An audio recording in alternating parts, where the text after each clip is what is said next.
할렐루야. 우리 하나님을 찬송하고 하나님을 기뻐합니다. 저는 아프리카에서 한국에 4월 달에 이제 본부에서 지역장 회의가 있어서 제가 아프리카 지역부 지역장이기 때문에 회의 소집을 받고 또 노예 참석도 하고 이런 여러 가지 일 때문에 일시적으로 한국에 들어오게 되었습니다. 한국에 와서 한 주일간 부산 광안리에 있는 제 처갓집에 이렇게 자가격리, 일주일간 자가격리하면서 지금 조용히 하나님 말씀 같이 말씀 공부 촬영하고 있습니다. 아프리카에서 늘 또 말씀과 함께 하다가 이렇게 한국에 와서 또 꿀송이 보약 큐티 식구들과 함께 말씀 안에서 교제케 되어서 감사합니다.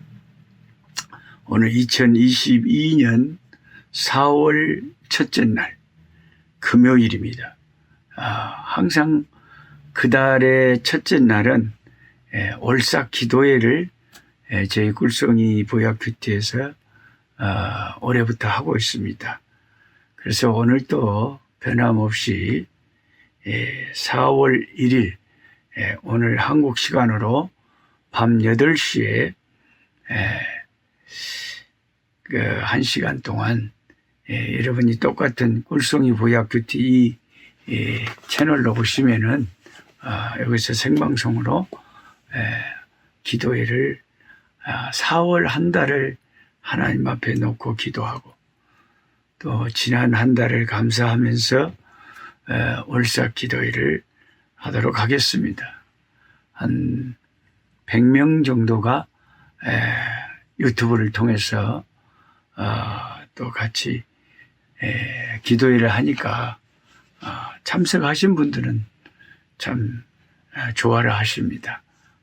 많은 시간을 내서 많은 분들이 참석하시면 좋겠습니다. 오늘 열왕기상 5장에서 8장의 말씀을 공부하는 시간입니다. 참 이 귀한 말씀을 나누기 전에 잠깐만 세계 선교 상황을 여러분과 함께 긴급한 기도 제목으로 함께 나눌 것이 하나 있습니다. 저희 KPM 제가 속한 KPM 우리 고신총회 선교부 소속 나이지리아 이재찬 선교사님이 그 나이지리아에서 사역을 하고 있습니다. 그런데 그 우리 이재찬 선교사님이 사역하시는 나이지리아 북부 쪽에 참 지난번에도 그러더니 이번에도 급히 저에게 다급한 기도 제목이 왔는데 너무나 비참한 그 현장 사진과 함께 저에게 긴급히 기도해 달라고 보내오셨는데 그 북부 나이지리아의 그 과격 모슬렘들이 과격 이슬람 교도들이 기독교인들 마을을 때로 습격을 해가지고 사람들을 그냥 몽둥이와 돌로 다 때려 죽이고 불로 태워서 그 집들을 다 태워버리고 그러니까 사람이 벌써 맞아가지고 죽어 쓰러져 있는데 그걸 불을 태워버리면 시체까지 거먹게 타버리는 거죠. 그런 이제 비참한 사진들과 그 시체들이 맞아서 죽어서 쓰러져 있는 모습들을 여러 사진들을 보내오시면서 참 비상사태라는 거죠. 비상사태. 그래서 이제 좀 사태가 잠잠해지면 우리 이재찬 선교사님이 그들에게 또 위로하고 참 작은 구호품이라도 전달하고 그렇게 하려고 기도해 달라고 합니다. 참 생명을 내어놓고 생명의 위협을 받으면서 참 선교하는 우리들의 선교사님들이 지금도 있다는 걸 생각하고 여러분 잠시 그 나이지리아 북부의 이 비참한 상황들 우크라이나를 위해서도 우리가 또 오늘 저녁에 우리 올삭 기도회 때도 기도해야 되겠지만 오늘 저녁 올삭 기도회 때 또 이 나이지리아의 이 참 과격 모슬렘들에 의해서 희생당하고 순교당하는 우리의 믿음의 가족들을 위해서도 기도해야 되겠습니다. 잠시 한번 그 사진들을 보겠습니다.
너무나 참 가슴 아픈 그런 장면들입니다. 그래서 통계에 의하면 지금도 우리들은 잘 모르지만 실감을 못 하시고 계시지만 자유민주주의 국가에서 신앙생활을 하고 있으니까요. 지금도 1년에 수만 명의 예수님 때문에 목숨을 잃는 순교자들이 지금 우리가 살고 있는 동시대에 많이 있다는 것을 알고 예수님 때문에 목숨을 잃는 자들이 있다는 것을 알고 우리가 참 핍박받는 자들을 위해서 기도해야 되겠습니다. 우리들도 항상 정신을 차리고 참 내가 예수님 때문에 목숨이 걸려 있다면 내가 정신 차리고 주를 믿고 기도해야 되지 않겠나. 또 그런 형제 자매들 위해서 기도해야 되지 않겠나. 그런 깨어있는 심령을 가지고 신앙생활을 해야 될 줄 압니다. 자, 오늘 열왕기상 5장에서 8장의 말씀을 보시면 성전을 참 그 오매불망 소망하던 그 아름다운 성전을 솔로몬 왕이 이렇게 완성을 해서 하나님 앞에 열왕기상 8장의 성전 봉헌식을 하는 그런 모습이 나타나 있습니다. 이스라엘 모든 백성들은 선대왕 다윗 시절부터 하나님의 성전 건축에 대한 참 그 기대감으로 가득 차 있었고 다윗 시절의 수건 사업을 그 아들 솔로몬 왕 때 와서 마침내 이루게 됩니다. 성전을 지어서 이걸 하나님 앞에 지어 바치는 성전 봉헌식의 참 장면이 이 오늘 본문에 쫙 나와 있는데요. 성전 봉헌식의 첫 번째 가장 중요한 하이라이트, 정말 중요한 장면은 하나님의 언약궤를 어깨로 제사장들이 메어와서 지성소에 안치하는 일이 가장 중요한 순서였습니다. 열왕기상 8장 1절에서 3절까지 말씀을 보시면 이에 솔로몬이 여호와의 언약궤를 다윗성 곧 시온에서 메어 올리고자 하여 이스라엘 장로와 모든 지파의 우두머리 곧 이스라엘 자손의 족장들을 예루살렘에 있는 자기에게로 소집하니 이스라엘 모든 사람이 다 에다님 월 곧 7째 달 절기에 솔로몬 왕에게 모이고 이스라엘 장로들이 다 이름에 제사장들이 궤를 매니라. 하나님의 거룩한 법궤 언약궤는 항상 제사장들이 어깨에 메고 레인들이 어깨에 메고 조심스럽게 운반을 해야 했었던 것입니다. 이스라엘의 가장 뛰어난 사람들과 지도자들이 한자리에 모였습니다. 그리고 천막 가운데 있던 언약궤를 잘 지어진 성전으로 이제 옮겨드리는 장면이 나타납니다.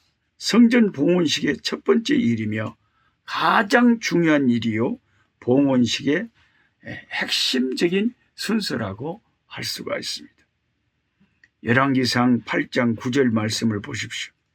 그 궤 안에는 두 돌판 외에 아무것도 없으니 이것은 이스라엘 자손이 애굽 땅에서 나온 후 여호와께서 저희와 언약을 맺으실 때에 모세가 호렙에서 그 안에 넣은 것이더라.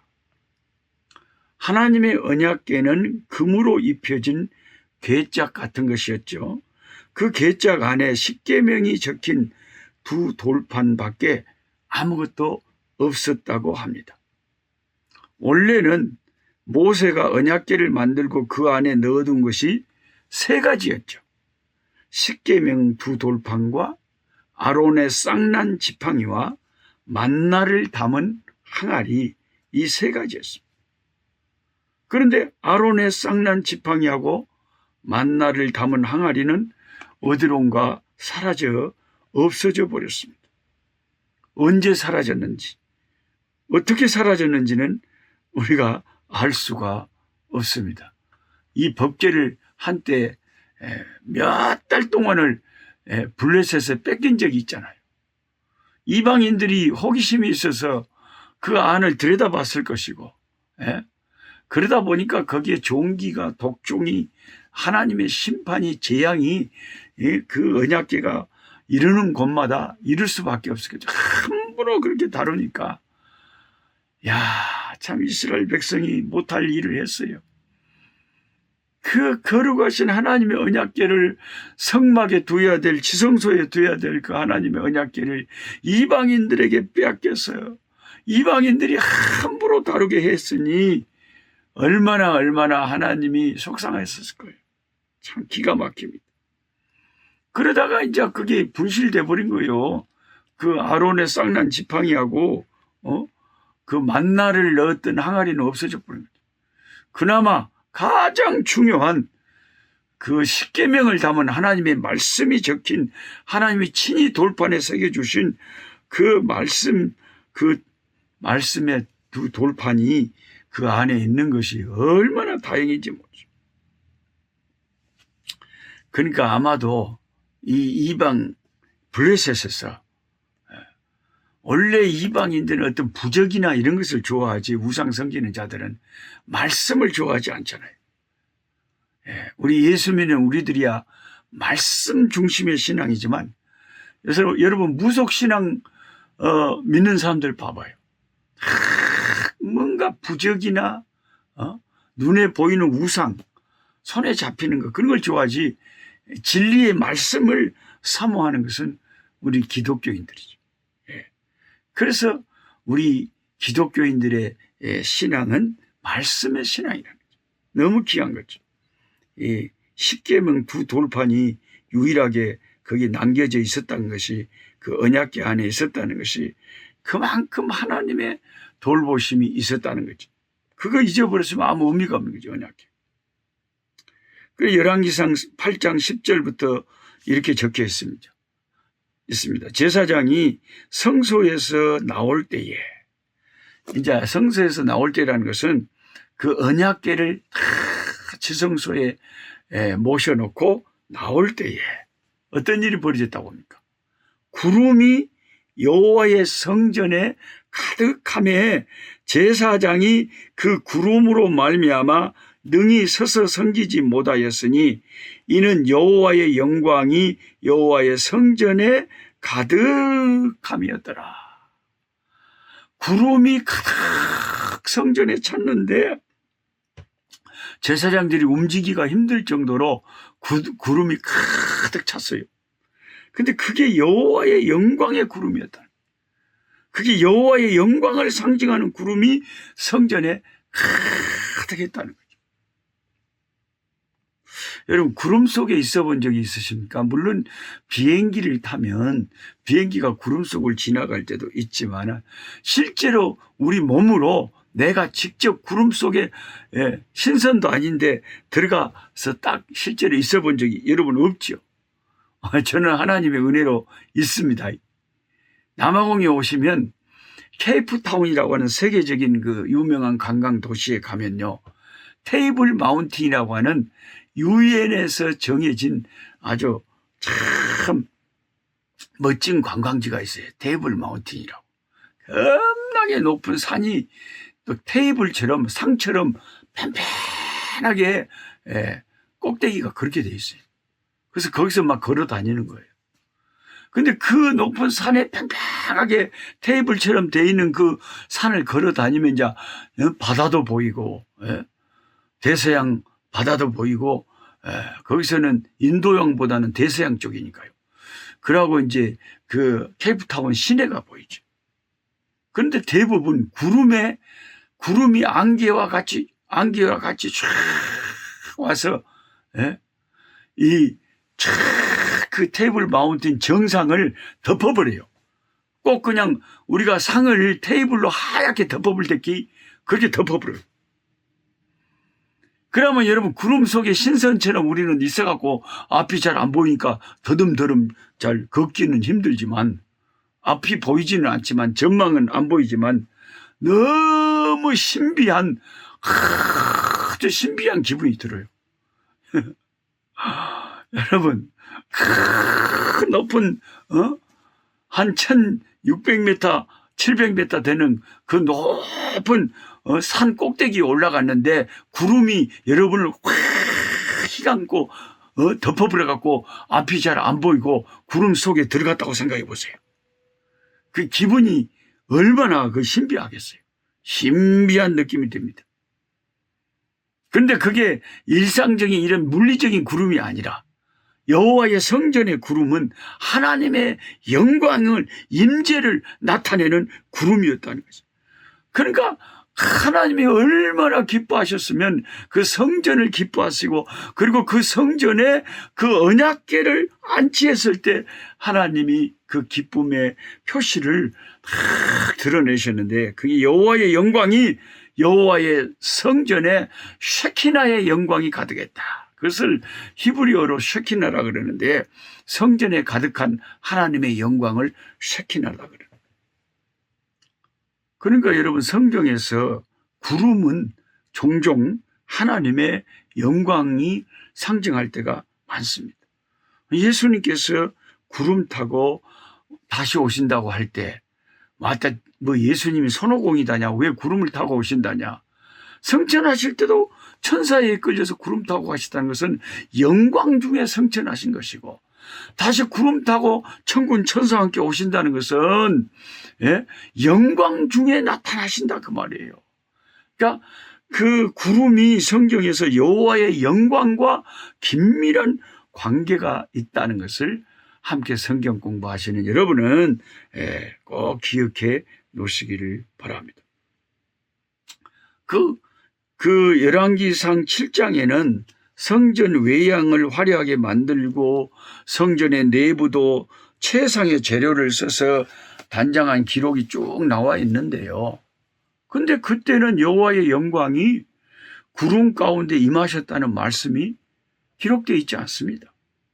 그런데 이 8장에 하나님의 성전에 언약궤가 들어오고 하나님의 말씀이 성전에 탁 이제 그 십계명의 말씀이 언약궤가 들어왔을 때 하나님의 성전에 쉐키나의 영광이 하나님의 영광이 가득하게 되었다. 예. 이것은 무엇을 말합니까, 여러분? 하나님께서 성전을 향하여 기대하시는 것은 말씀이 성전에 채워지는 것이죠. 언약궤가 그 속에 들어가는 것이죠.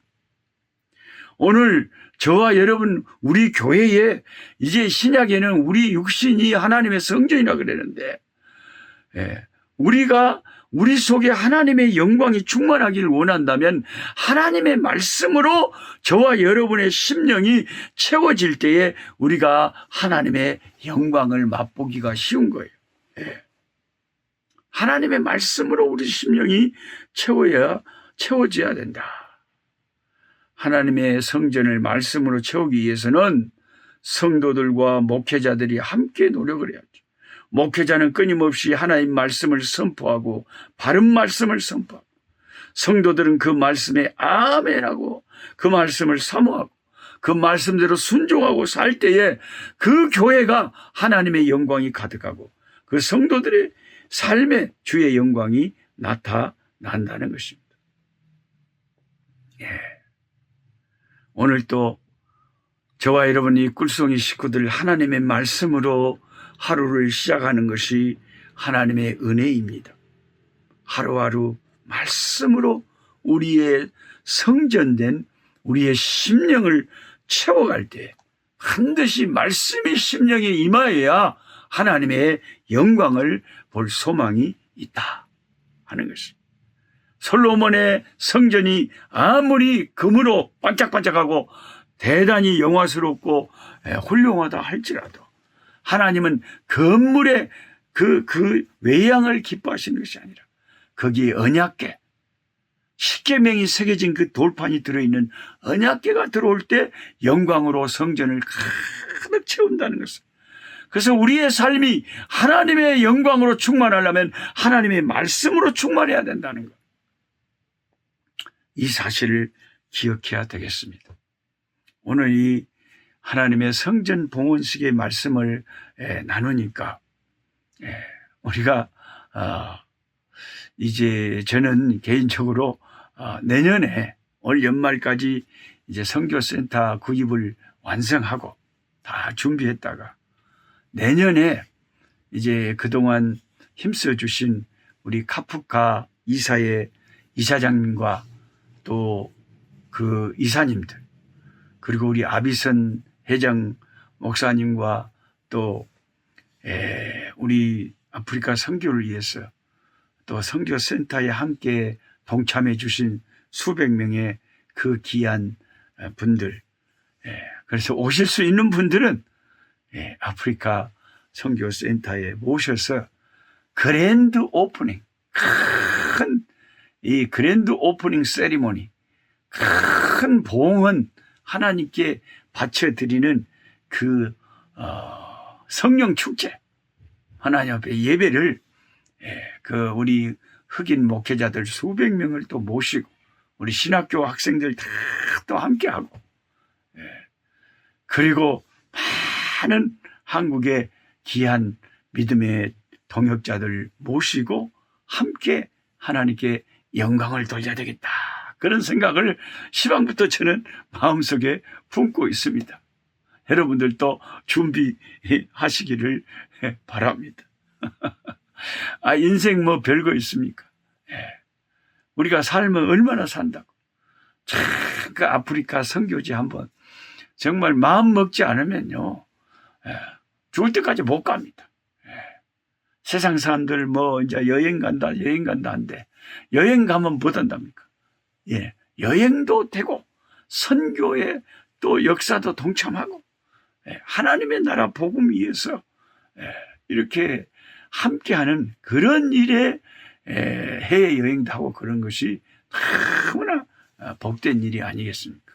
내년도 우리 아프리카 선교센터 그랜드 오프닝 세리머니 그 한 주간 큰 수련회에 함께 동참하실 수 있도록 여러분이 지금부터 준비를 하시기를 바랍니다. 할렐루야. 우리 아버지 하나님, 좋으신 하나님을 찬송합니다. 우리의 심령에, 아버지 우리의 삶에 하나님의 영광이, 그 성전에 가득했던 그 세키나 하나님의 영광이 우리의 심령에, 우리의 삶에 충만하게 나타나기를 소망합니다. 아버지, 그 언약궤가 성전의 지성소에 안치될 때에 아버지 하나님의 영광이 성전에 가득 찼다고 했습니다. 성전된 우리의 심령에 하나님의 말씀으로 우리가 은혜 받고 하나님의 말씀으로 충만할 때에 하나님의 성령으로 말미암아 주의 영광이 우리에게 아버지 충만하게 드러나는 줄 믿습니다. 하나님 말씀을 붙잡고 사는 우리 신앙이 될 수 있도록 주여 역사하여 주시옵소서. 아버지, 특별히 아버지 나이지리아 북부 지방에 작년에도 그랬는데 또 올해도 이렇게 그것도 한두 명이 아닌 수십 명의 우리 예수 믿는 귀한 형제 자매 비참하게 돌과 몽둥이로 죽였어요. 불로 태워서 버리는, 참으로 숯덩이로 만들어버리는, 참으로 인간적으로는 너무나도 불쌍하고 너무나도 처참한 일을 예수님 때문에 당하는 믿음의 당신의 백성들을 주님 보호하여 주시고 기억하여 주시고, 아버지 하나님 또 그 위험한 곳에서 선교하고 있는 우리 선교사님들 신원을 강건케 하여 주시옵시고 보호하여 주시옵시기를 간절히 바라옵고 원합니다. 또한 우크라이나를 지켜주시옵시고 아버지 연약한 나라들, 핍박받고 고통받는 나라들을 지켜주시고, 러시아의 푸틴 대통령이 아버지 제정신이 들어서 어서 빨리 아버지 서로 종전을 선언하고 화해하고 아버지 하나님의 전쟁이 끝날 수 있도록 주님 불쌍히 여겨주시고 인도하여 주시옵소서. 예수님의 이름으로 기도드리옵나이다. 아멘. 약한 자 힘주시고 강한 자 바르게 주 환자 정케하니 주님의 뜻이라. 해 아래 압박 있는 곳 주 거기 계셔서 그 팔로 막아 주시옵소서.